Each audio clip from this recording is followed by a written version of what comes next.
Welcome to the BuyBlacks.com channel. I am Camille Dundas, co-founder and editor-in-chief. Today, I'm speaking with Pascale Diverlus, one of the original co-founders of Black Lives Matter Toronto. The organization recently raised over $50,000 for a COVID-19 emergency support fund to help Black people in Toronto. The goal was to provide a $250 one-time payment to applicants to assist with basic needs. They expected about 120 people to apply, but within 12 hours, there were 163, and that number kept growing. Pascale, thanks for being with me today. How are you? So happy to be here. Thank you for having me. So tell me about this fundraiser. How did it come together? Honestly, pretty immediately, everything got shut down in the province. So many of us were impacted by what was happening, right? Losing jobs, losing gigs, and so forth. And we really thought about, if this is happening to us, we can only imagine what's happening to Black people across the city. And we launched this fundraiser, and there were some things that were really important to us ethic-wise in launching this fundraiser. So, we had a request form, and it was important to us that the request form was not inclusive. This isn't a grant or a government funding. We're not going to be asking a million questions, right? We wanted it very, very concise in the questions that we were asking to make it as accessible for people as possible. We didn't want them to have to jump through hoops to be able to get this funding. There was really only a few questions on the request form. And we launched it, I want to say maybe March 16th. Everything shut down provincially around March 13th. So it was very immediate. It was very, very, very immediate. And like you mentioned, right? We anticipated supporting 120 individuals, and within 12 hours we exceeded that so quickly. We had to close the form. We were worried about being able to raise enough money to be able to support people, and it's been such an amazing experience so far. We've given out 180 stipends to individuals, and so many, like you mentioned, over $50,000 was raised. So many people donated, and we're so grateful for that, to be able to support our community. It was kind of like a quick turnaround kind of situation, but we're so happy that so many people are able to actually receive the support that they need and not have to jump through all of the barriers to be able to get it. Can you talk about some of the donors without identifying, of course? Just what was the average donation size? Honestly, it was everything on the spectrum. There are some individuals that donated 5, 10, 20, and then there were some that donated 500, 1,000, massive donations. The Center for Women and Trans People at U of T specifically donated $5,000, right? Wow. And so we had a lot of generous donations like that. Amazing. But really, honestly, even the little bit, $5, $10, $20 helped us get closer and closer and closer to that goal. So we're so grateful for all of it. It really shows the ways that our community is able to actually support each other and come together to support those who are actually experiencing the brunt of this crisis the most. Yeah. Now, you mentioned a little bit about not creating more hoops. And I wonder if you could talk a bit more about that, because I know some people were surprised to learn that the criteria for applying to the fund was quite loose. Applicants didn't have to provide proof of need or anything. Can you talk about why it was important for you to keep it that way? Yeah, I think that there are so many, different opportunities that present themselves to be able to get funding. They ask you for every question in the book, right? They ask you for everything from your maiden name to how your mama doing. So many barriers, and those oftentimes as barriers to be able to getting those funds. We trust our community. We trust that they actually understand their circumstances better than we could ever understand, right? It was important for us that, this wasn't a selection process. We didn't choose who was, the most in need. It was literally based time-stamped. Everything was time-stamped, and we distributed based on first come, first serve. We trusted our community, again, to understand where they were coming from, what they needed. As part of the criteria, or part of the form rather, we asked people to self-identify whether they needed 125 or 250. So, they could pick and choose, what situation they were at. And individuals were honest, right? We received just as much for the lower end as we received for the higher end. And so we trusted our community to be able to know that they could take care of themselves and take care of each other, and not, consistently be grabbing from something or lying or so forth. That was important to us. We know that when we show trust, we're given trust. And so that was what it is for us. Love that. Now, I want to go back a little bit to the formation of the organization. Mm-hmm. And when we spoke before, and one question I'd asked you was about how many co-founders were there, and you laughed and said, "Oh, like almost too many to count." Right? It's interesting because that's also been something BLM has been criticized for. Interestingly, its lack of traditional structure. It's not as if the group just haphazardly came together. It's actually a strategy that you all have chosen in order to keep away from the traditional nonprofit model, etc. Absolutely, absolutely. You know, we follow a long lineage of like Black organizers, particularly in the city, and how kind of they've organized and how, you know, to stay away from, you know, a nonprofit, like you said, Mm-hmm. or a registered charity or so Mm-hmm. forth, of people coming together to actually fight against common, you know, common causes or Mm-hmm. so forth. And that's also how we protect ourselves, and that's how we keep safe as well, by not registering, by Mm-hmm. not, you know, having like, you know, the mechanisms that other platforms use, but a strategy of groups of people or a group of people being able to come together and fight against different causes that are important to us. That's really interesting, and I think a lot of people don't think about that. I wonder if you could expand a little more about the safety issue, about why that keeps you safe by not, kind of registering. Yeah, I think, you know, like the safety issue is something that is at the forefront of our minds, has been at the forefront of our minds during this organizing for so long, this entire time, right? There are articles. We know that TPS follows us. We know that TPS surveils the BLMTO Facebook, but also our individual Facebook pages as well, right? We know oftentimes for some of us walking down the street and we see cop cars all of the time, right? We know that this is something that comes with this organizing.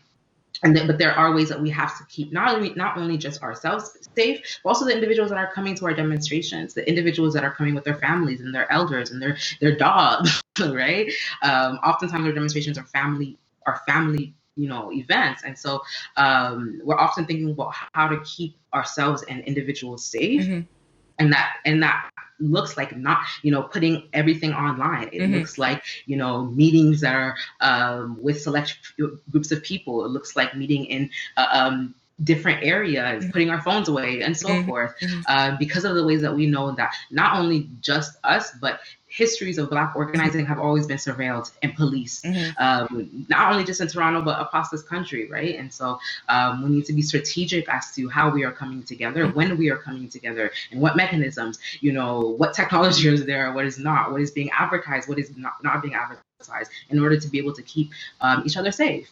So, as I kind of alluded to, not everyone in the Black community supports BLM.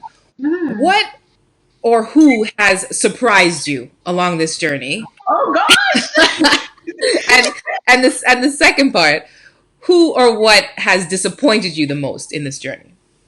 It's been the most disappointing. I think now, like, you know, 6 years in, almost 6 years in, but 6 years in, is the erasure of Black activism. You know, so many things that we see, you know, even like that anti-Black racism unit coming out of the city, the anti-Black racism directorate. So much of that is because of Black activism, Black organizing. It is because hundreds of Black people stood in the street until you could not ignore us any longer. And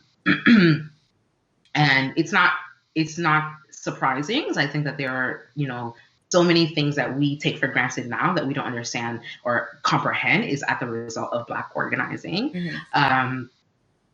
But it is an intentional thing that the state does. It tries to wipe that out. It tries to wipe out that, you know, it was hundreds of Black people standing in the street. It was hundreds of Black people sleeping overnight in this place. It was hundreds of Black people like demanding that you open this door. It has been very disappointing, but not surprising. The most surprising, though, that's a hard one.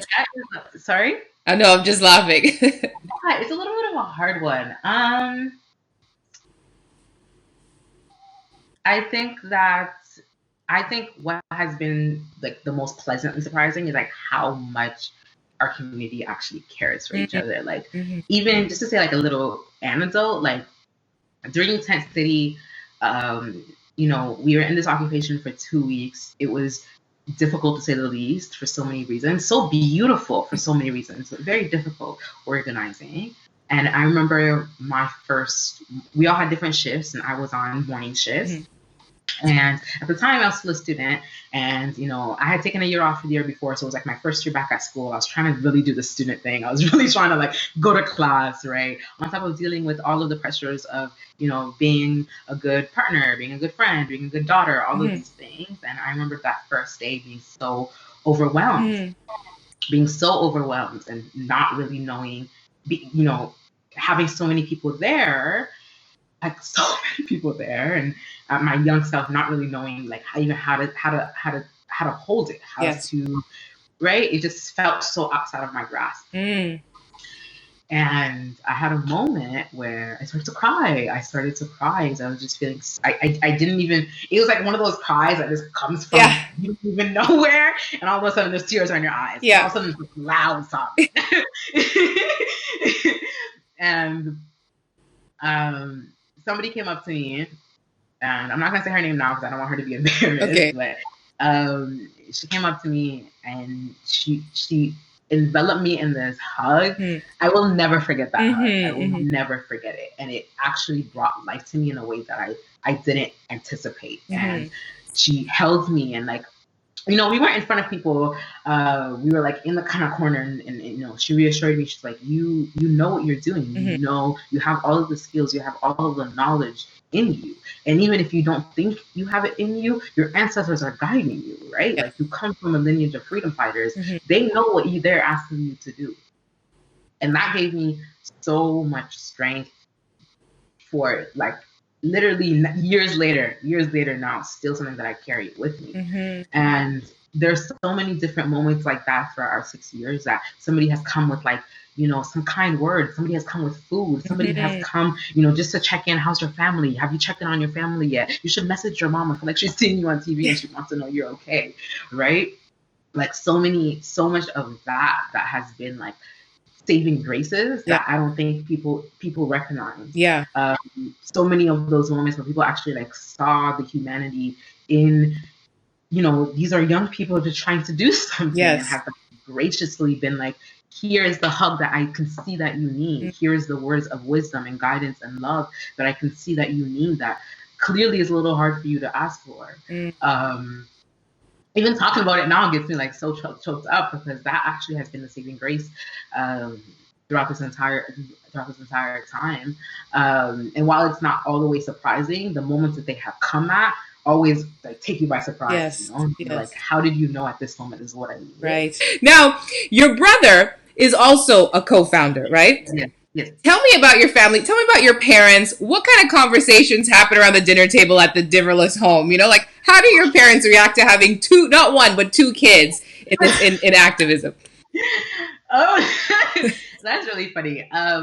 So like, just a little bit about me. I'm from Haiti. I'm Haitian. And so, I come from, again, like a lineage of freedom fighters. Yes. I come from family and family members who have also stood on the streets protesting against systemic change, protesting for, systemic change. And so, including my parents. And so I think that, for them, as being on the front lines, and having been on the front lines, there's definitely a particular fear that they hold. They understand what it is like to fight for justice and what comes at the expense of that. And so, they are very weary, but they see so much of what is being done, and they hear through their community members as well that are like, I saw your daughter, I saw your son on TV. Oh my God, like, this is what they're talking about, so forth and so forth. And I think they do feel proud. I think they do feel like, yes, my children see wrong, and my children are loudly saying something is wrong. They often are like, be careful, be careful, be careful. Yeah. Don't do this, don't do this. Yeah. Make sure you're okay, right? Are you eating? Oftentimes, like, have you eaten yet? During intensity, especially. Yes. Especially, mom's like, I know you haven't gone home yet. I'm like, I did. I swear, I took my home shift. So I definitely think that they, like any parents, are worried. I think that they do see that there is like justice that needs to be done, and they have fought similar thoughts as well. So I know that they see the need for it. But like all parents, they're worried. Of course. So you were born in Haiti, moved Yes. to Florida at age 5, and Yes. then came to Canada when you were 11, right? Yes. How Yes. how did that experience shape you? Tell me a bit about that. There is something. I mean, if you've ever been to Florida, Mm-hmm. anyone who's ever been to Florida, say, you know what I mean? Like, I feel like that says enough. Florida, that says enough. And coming to Canada was interesting because Mm-hmm. living in Florida and like our entire community was in the immigrant community, Yeah. and so for them they were like, oh my gosh, you're going to a place that you don't have to experience the things that we're experiencing here. You don't have to experience police brutality. You don't have to be experiencing being fearful for your life, and all of these instances. You don't have to be so afraid of racism the way that you you wear racism in Florida like on your shoulders. Mm-hmm. Like it's a heavy load, Mm-hmm. right? And so that Canadian myth got told to us often, right? Mm. We've never set foot into Canada before coming, so that myth was told to us so often. And coming here was kind of like a slap in the Mm-hmm. face. My dad always describes it. He's like, in Florida, I knew the person that would stab me. I Mm. could tell. I could look them straight in the eye and know that this person detests me solely for this reason. Mm-hmm. And for him, he describes coming to Canada. He's like, it plays with your mind the ways that you will have a conversation with somebody, smile in their face, Mm-hmm. and you never really know how they're going to talk or view or threaten or target you the minute you turn your back. Mm-hmm.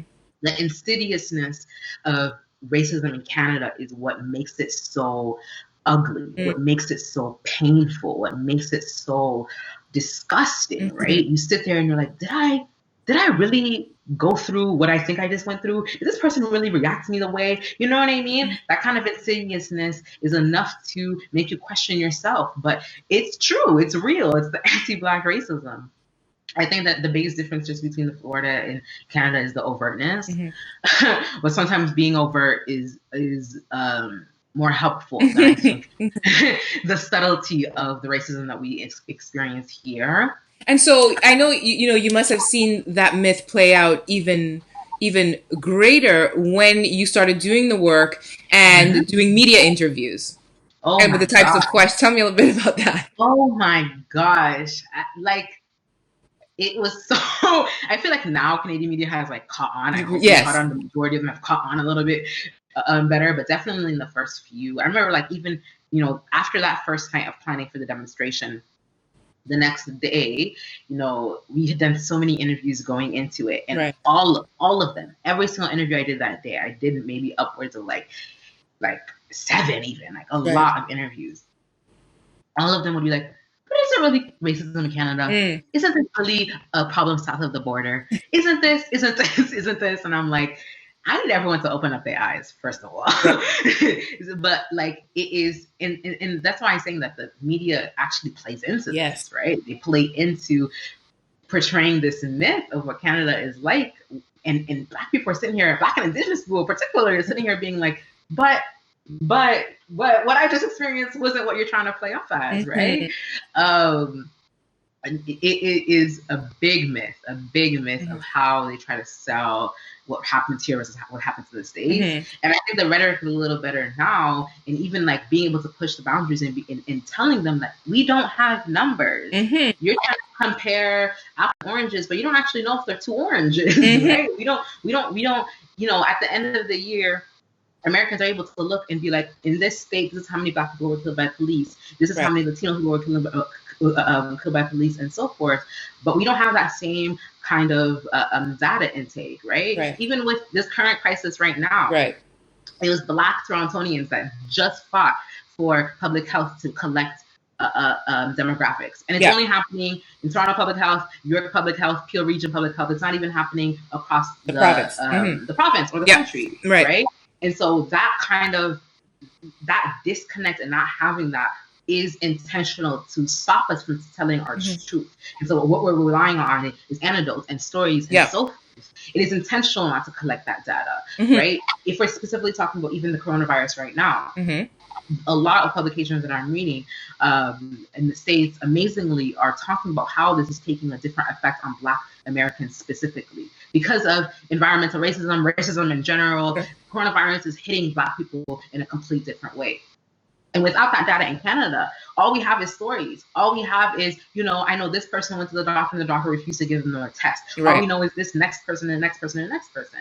It is intentional. It is an intentional toy in not giving that data. And so So, I don't think that we can ever really get into a situation that we're like, well, are we, better or worse than the States? We're living in a complete different context. mhm. And the context that is intentional in not collecting the numbers that we need to be able Yes. to validate what we know is true. Yes. So interestingly enough, I just spoke to the mayor earlier today and asked him about the collection of race-based data for this coronavirus. And my question to you is, do you trust public health to collect our data?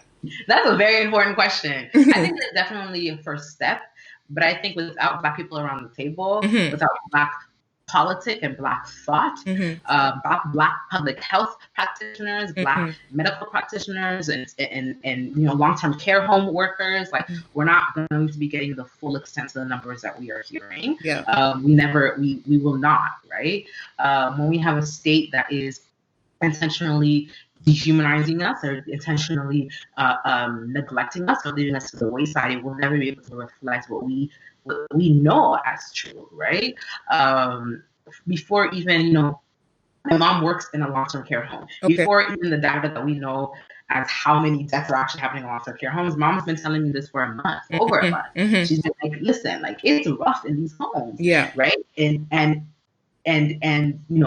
Black and like Black and Asian individuals working in these long-term care homes have been saying very similar things, but hasn't been taken seriously until other individuals have said so, right? And so I think it is a first step to be able to get those numbers, but until there are Black practitioners, Black public health individuals around that table, we will never be able to get the full extent as to what we know is true. And the other thing I asked him about was the fact that Ontario has now given police services access to this database with names, addresses, dates of birth of people who have tested positive for COVID-19. But the funny thing is, the data doesn't include the date that you tested positive. So you could actually have been recovered. Absolutely. So it's so much of this is so dangerous. Yeah. Even, allowing police officers to be able to stop and ask where you're going, that is so dangerous, right? Like we saw what happened even with DeAndre Campbell's family, right? Like so many, when you are not actually thinking about the well-being and you're thinking about policing, Black people are always going to be at the short end of the stick. Doug Ford is using this opportunity to be able to put back all of the things that have been taken away, like stopping Black people, particularly to ask for your ID and asking where you were going. That's something that we've been fighting on carding for so long. Yeah. Something that largely has gotten erased, but now is slowly being put back into the city, right? Under the guise of, well, we need to keep everybody safe. Right. How is policing keeping us safe? Right. How? When we see a young Black man in Brampton in mental distress, calls the police for assistance, and he is taken in front of his family. Policing is never going to be the thing that solves us or helps us. Never. And there is so much proof, literally so much research that adds to that, right? It's never going to be the thing that solves us. As for the future of BLM, what's on the horizon for the organization? Well, we actually have another fundraiser that we are releasing very soon, again, to support Black people during this time. We've partnered with Food Share to be able to give out food boxes. And we're going to be launching that very soon. But other than that, we actually have a space. The space is called Wild Seed. It is a accessible, low-cost space for Black people to be able to come, to dance, to spread joy, to work, to organize, to just have a space to be. That is also open as well. I know we're still social distancing, but the minute we're done here, please. That's amazing. And where is that Wild Seed it's called? And where is that space? Center for Activism and Art. It is at 76 Geary Avenue. Nice. Amazing. Pascale, thank you so much for being with me here today. I really enjoyed our conversation. Thank you for having me. This was amazing. Thank you.